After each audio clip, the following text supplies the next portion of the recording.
Assalamualaikum warahmatullahi wabarakatuh. Selamat sore, salam sejahtera buat kita semua. Terima kasih. Hari ini kita mencoba membahas persediaan, di mana manajemen keuangan juga seorang direktur keuangan harus bisa memanage persediaan, karena ini merupakan aktiva yang lancar, sehingga kita bisa mengelola manajemen persediaan tersebut. Nah, kemudian persediaan atau jenis-jenis persediaan itu ada persediaan bahan mentah, di mana bahan mentah ini adalah bahan yang akan digunakan untuk memproduksi barang dagangan ketika perusahaan-perusahaan manufaktur ya. Kemudian ada dikatakan barang persediaan setengah jadi. Nah ya, barang setengah jadi ini adalah barang yang belum selesai sepenuhnya menjadi barang dagang. Jadi belum full menjadi barang dagang, masih setengah jadi. Nah, kemudian kalau tadi ada barang setengah jadi, maka ada barang jadi. Nah, barang jadi ini adalah barang yang sudah ready atau selesai dikerjakan dan siap untuk dijual. Selanjutnya timbul pertanyaan, kenapa perusahaan mempunyai persediaan? Karena apa? Karena untuk mengantisipasi ketidaksempurnaan pasar. Maksudnya ketidaksempurnaan pasar ini, bila pasar memerlukan persediaan kita atau barang kita, nah kita memproses produksi tersebut, ternyata bahan mentah yang kita perlukan di dalam proses produksi datangnya terlambat. Nah, ini yang dikatakan bahwa ketidaksempurnaan pasar. Karena apa? Salah satunya proses produksi akan lambat karena pada saat itu pasar memerlukan bahan kita atau produksi kita. Nah, ini perlu yang namanya persediaan untuk menghindari ketidaksempurnaan pasar. Oleh sebab itu, kadangkala perusahaan akan menginvestasikan persediaannya. Nah, mengapa? Ada manfaatnya ketika perusahaan menginvestasikan pada persediaan. Pertama, memanfaatkan kadang-kadang ada diskon kuantitas. Nah, diskon kuantitas itu diperoleh jika perusahaan membeli dalam kuantitas yang cukup besar. Ya, perusahaan membeli melebihi kebutuhannya sehingga ada yang disimpan sebagai persediaan, itu maksudnya. Jadi ketika kita beli barang secara besar, maka kita akan simpan persediaan tersebut. Takut nanti kita membeli persediaan kembali, harganya berbeda pada saat kita membeli. Nah, ketika barang kita sudah naik dengan produksi kita yang bisa kita tentukan, maka kita akan mendapatkan diskon tersebut. Kedua, manfaat investasi pada persediaan itu kekurangan bahan yang tadi sudah saya jelaskan, out of stock. Nah, maksudnya out of stock ini jika pelanggan datang untuk membeli barang dagang, kemudian perusahaan tidak mempunyai barang tersebut, maka perusahaan kehilangan opportunity atau kesempatan untuk memperoleh laba atau profit. Nah, untuk menghindari kondisi tersebut atau situasi tersebut, perusahaan harus mempunyai persediaan barang jadi. Ketiga, manfaatnya adalah manfaat pasar. Dari segi manfaat pasar, perusahaan mempunyai persediaan barang dagangan yang lengkap, kompleks ya. Maka ketika itu pelanggan ataupun calon pelanggan akan mempunyai atau terkesan bahwa perusahaan ini lengkap barang dagang yang kita tawarkan. Sehingga dengan kondisi seperti itu, reputasi perusahaan bisa akan meningkat. Nah, di samping itu juga perusahaan selalu memenuhi keinginan pelanggan atau keinginan pasar pada saat dibutuhkan, maka terjadilah kepuasan pelanggan semakin baik terhadap perusahaan kita ketika kita manfaatkan pemasaran. Nah, dengan kondisi seperti ini, bahwa kepuasan pelanggan terpenuhi, kemudian reputasi dari perusahaan itu semakin meningkat, maka kita mendapat yang namanya profit, keuntungan ketika kita menginvestasikan persediaan kita. Nah, keempat, sama dengan kas yang kemarin kita pelajari, bahwa manfaatnya adalah spekulasi. Nah, bagaimana yang dikatakan manfaat spekulasi? Kalau kita lihat persediaan kadang-kadang digunakan untuk apa? Spekulasi. Jika perusahaan mengantisipasi, ini dia, ketika perusahaan bisa mengantisipasi naiknya harga atau price, misalnya ada inflasi meningkat, nilai persediaan akan meningkat dalam situasi yang inflasi.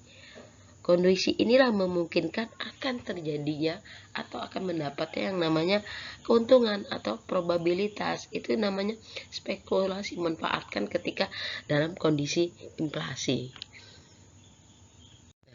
Kalau tadi kita sudah mengetahui bagaimana manfaat investasi terhadap persediaan, maka ada nggak biaya yang berkaitan dengan inventory atau persediaan? Oh, jelas ada. Pertama, itu namanya ada biaya investasi. Nah, biaya investasi ini investasi pada perusahaan, pada persediaan, pada seperti investasi pada piutang ketika penjualan kita, penjualan kredit atau modal kerja lainnya.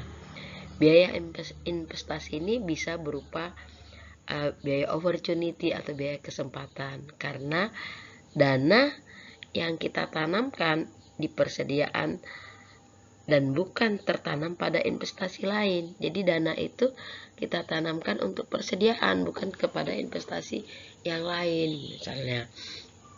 Kemudian ada ketika kita membeli yang tadi saya jelaskan dengan diskon ya, apanya lebih atau full atau kompleks, persediaan kita banyak, maka itu memerlukan yang namanya biaya penyimpanan. Nah, biaya penyimpanan mencakup biaya eksplisit.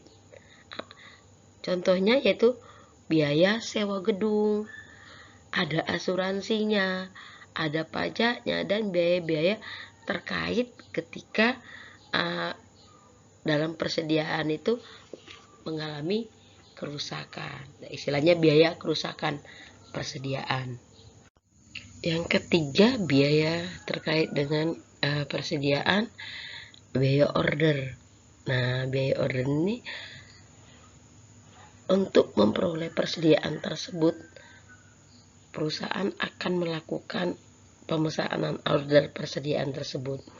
Nah, biaya order ini mencakup biasanya biaya administrasi yang berkaitan dengan aktivitas pemesanan persediaan, biaya transportasi, dan pengangkutan persediaan tersebut.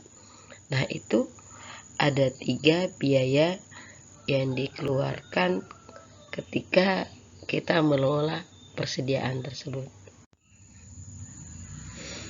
Nah, di dalam perusahaan kita bisa menentukan saldo persediaan. Nah, beberapa metode penentuan saldo persediaan antara lain adalah metode EOQ. EOQ ini merupakan Economic Order Quantity. Nah, di mana kita berusaha menghitung persediaan yang optimal. Nah, persediaan yang berlebihan akan memakan terlalu banyak biaya. Nah, ini nanti saudara, jadi ketika aktivitas dalam persediaan itu ada metode-metode, atau kita berapa sih penentuan saldo persediaan, itu ada metode yang namanya tadi saya sudah jelaskan. Nah, walaupun kita tadi katakan kita harus menyimpan barang sepenuhnya untuk menjaga pasar kita, tetapi kita harus bisa juga menentukan saldonya. Nah, terkait kita berusaha untuk menghitung persediaan yang optimal. Karena apa? Kalau kita melakukan persediaan yang berlebih, itu memakan terlebih banyak biaya. Sedangkan persediaan yang terlalu kecil juga bisa menyebabkan perusahaan kehilangan tadi saya bilang opportunity, yaitu kesempatan menjual atau memperoleh setidaknya profit. Nah, bagaimana sih timbulnya metode EOQ itu? Gimana kita bisa menghitung atau menentukan saldo optimal? Karena terkait dengan biaya kalau kita terlalu berlebihan, tetapi terlalu kekurangan tadi juga persediaan kita akan kesempatan untuk mendapatkan keuntungan itu akan hilang. Nah, dalam menurunkan model atau mekanisme atau penurunan model dari EOQ ini adalah dengan argumen pendekatan EOQ nantinya pada awal periode. Nah, biasanya persediaan disimbolkan dengan Q sebesar Q datang.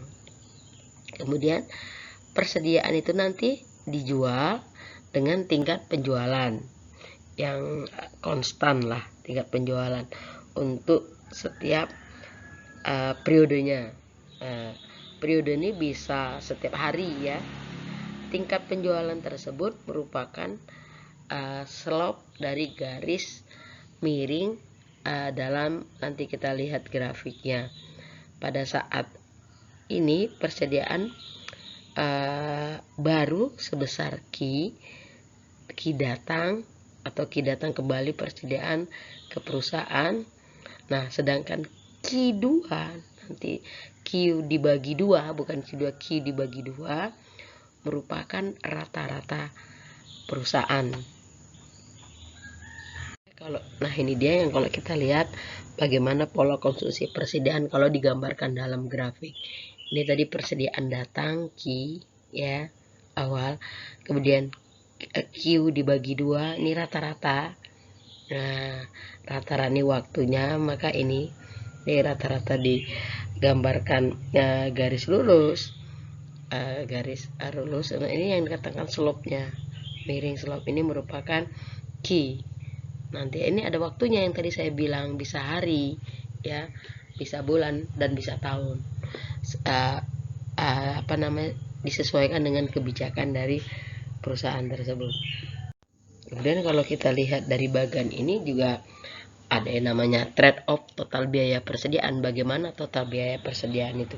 Nah, ini nanti kita jelaskan dengan contohnya. Di sini ini biaya, ini total persediaan. Kemudian ada tadi saya bilang ini biaya simpan ya. Kemudian tadi saya bilang ada biaya pemesanan. Maka ini trade off daripada biaya persediaan. Dari bagian tadi yang sudah kita lihat trade off dari biaya persediaan, maka apabila dirumuskan di dalam suatu rumus, maka kita bisa hitung total biaya persediaan. Rumusnya bagaimana? Total biaya sama dengan biaya simpan tadi dengan biaya order, biaya pesan. Nah, rumusnya TC sama dengan Q2 dibagi Q dibagi 2 dalam kurung kali C tambah dalam kurung S dibagi Q dikali 0 dikali O. Dimana kalau kita lihat TC ini total biaya, Q ini kuantitas persediaan yang dipesan, Q dibagi 2 ini merupakan tadi saya bilang persediaan rata-rata, C ini biaya simpan ya. Kemudian S ini adalah total kebutuhan persediaan per periode. Jadi kita bisa hitung dengan rumus ini.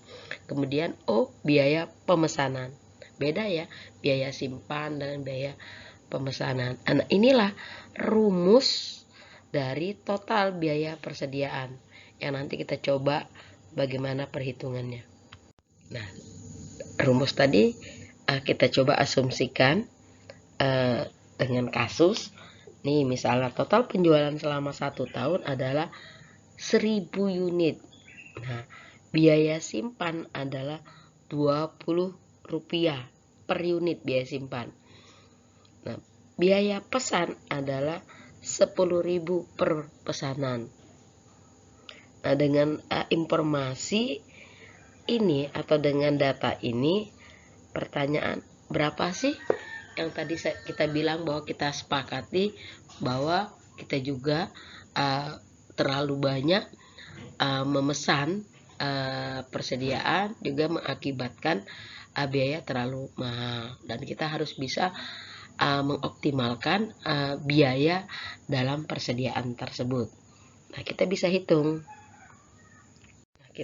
hitung biaya persediaan optimalnya 2 kali 10 kali 100 dibagi 20.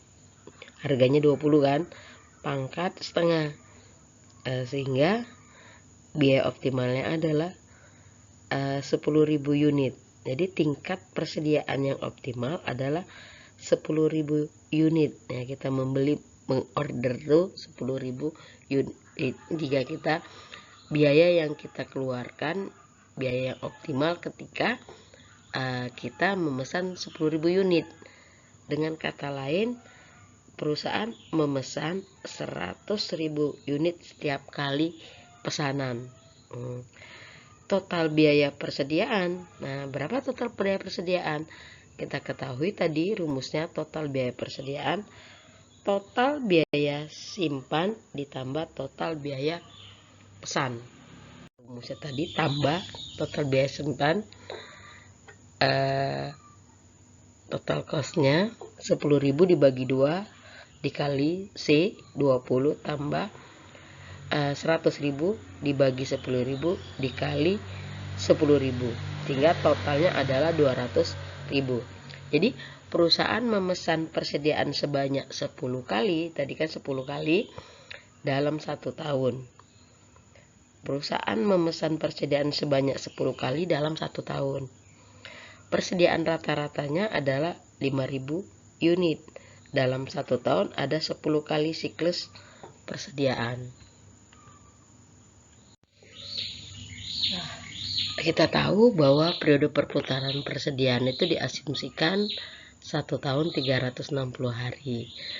Sehingga kalau tadi 1 tahun kita 10 kali pemesanan, jadi 360 hari dibagi 10 kali berarti 36 hari.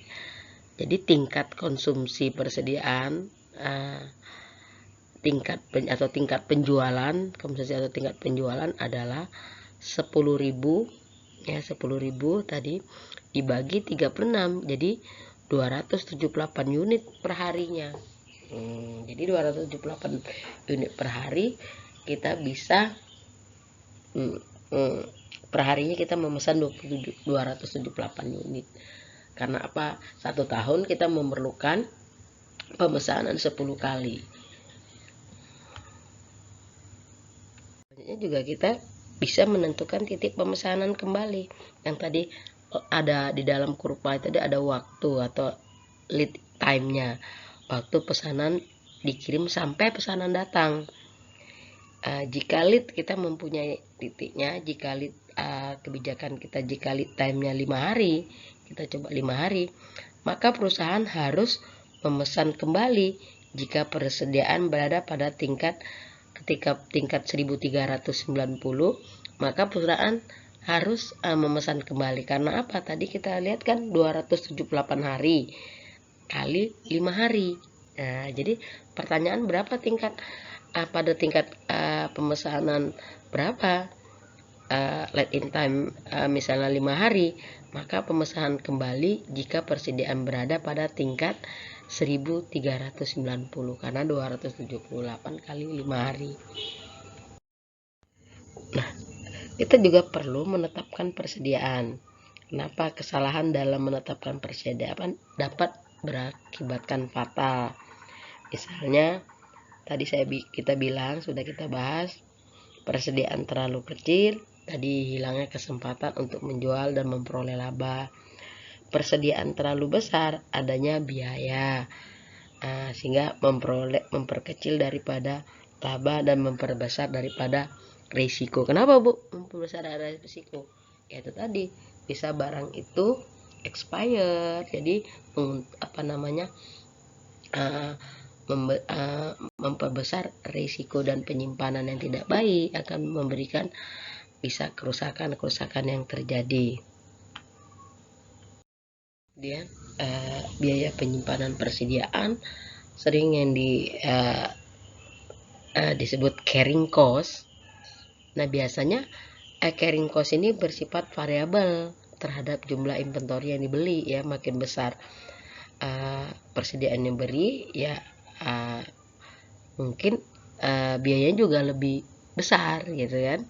Maka kita tadi sebutkan bahwa berapa sih optimal yang harus kita beli biaya persediaan dengan hitungan-hitungan Q bintang tadi.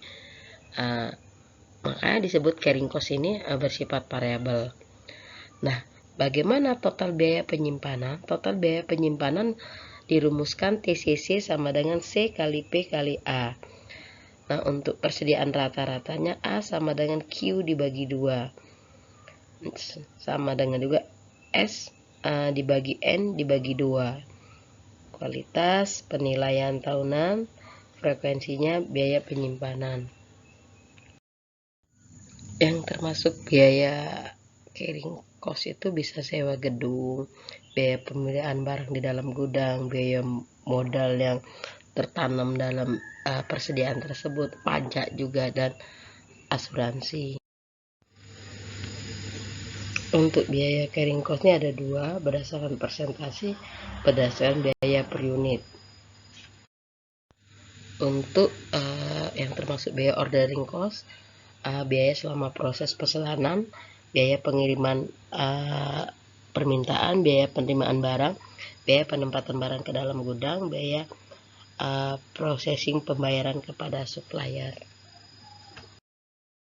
Nah, mohon dipahamin bahwa menggunakan model ini ada asumsinya.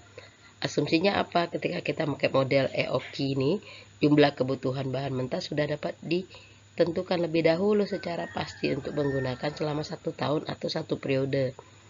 Kemudian penggunaan bahan tersebut selalu pada tingkat konstan atau secara kontinu. Kemudian pesanan persis diterima pada saat tingkat persediaan sama dengan 0 atau di atas safety stock. Safety itu batas keamanan persediaan. Kemudian harga konstan selama periode tersebut. Jadi ada asumsinya, harga itu tetap konstan dengan menggunakan EOQ. Tapi kalau mengalami fluktuasi, maka model ini tidak bisa digunakan. Kemudian kita juga bisa pemesanan ulang atau reorder point. Nah, untuk reorder point ini ada pemesanan ulang, titik di mana pemesanan harus dilakukan lagi untuk mengisi persediaan. Biasanya titik pemesanan ini rumusnya waktu tunggu kali tingkat penggunaan. Contohnya pemesanan ulang penggunaan per minggu adalah 2.600 dikali 52 sama dengan 50 kg. Titik pemesanan ulang waktu pengiriman tambah safety stock. Nah, jadi 2 minggu kali 50 kali 50 misalnya safety stocknya, sehingga dilakukan pemesanan ulang sebesar 150.000 kg. Nah, ini biaya safety ya, Anda lihat di slide aja ya, CP kali safety stock ya. Karena kalau terlalu banyak slide-nya saya videokan, maka kadang-kadang kapasitasnya kurang gitu ya.